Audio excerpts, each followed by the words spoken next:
கிறிஸ்துவுக்குள் மிக அன்பானவர்களே, தினம் ஒரு தூதன் வழியாக உங்களை சந்திப்பதில் பெருமகிழ்ச்சி. இந்த நாளிலே ஏசாயா தீர்க்கதரிசன புஸ்தகம் 60வது அதிகாரம் 2வது வசனம்.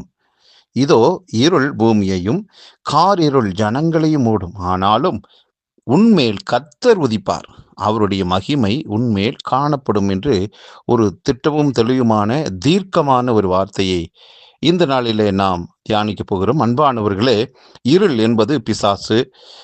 இப்படி வியாதி, பலவீனம், தோல்வி, இப்படி நிறைய விதமான எதிர்மறையான காரியங்கள் உள்ளடக்கினது தான் இருள்.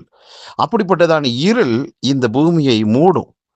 காரிருள் ஜனங்களையும் மூடும். அது இருளுக்கும் இன்னும் அதிகமான ஆழமான ஒன்று தான் கார் இருள். இப்படி இருளும் கார் இருளும் இந்த பூமியை, இந்த ஜனத்தை மூடுமா.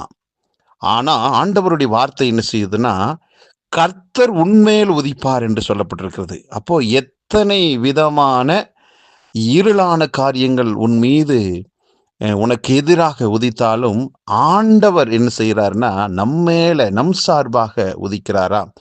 அதே போல அவருடைய மகிமையும் நம்ம மேல காணப்படுமா.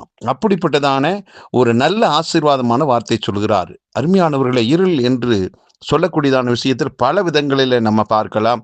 இன்னைக்கு உலகமெங்கும் ஒரு போருக்குண்டான ஒரு பீதி அடைஞ்சிட்டு இருக்கிறோம். கேஸ் தட்டுப்பாடு, பெட்ரோல் இப்படியெல்லாம் வந்துருமோ என்று பலவிதமான கேள்விகள் நமக்கு வருகிறது.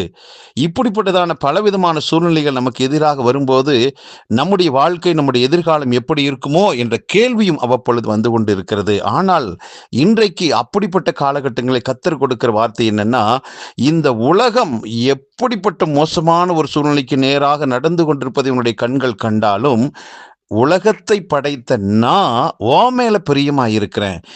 ஏன் என்னுடைய கண் ஓ மேலதான் பதித்து இருக்கிறது. ஏன் கரம் உன்னை தாங்கி கொண்டு இருக்கிறது.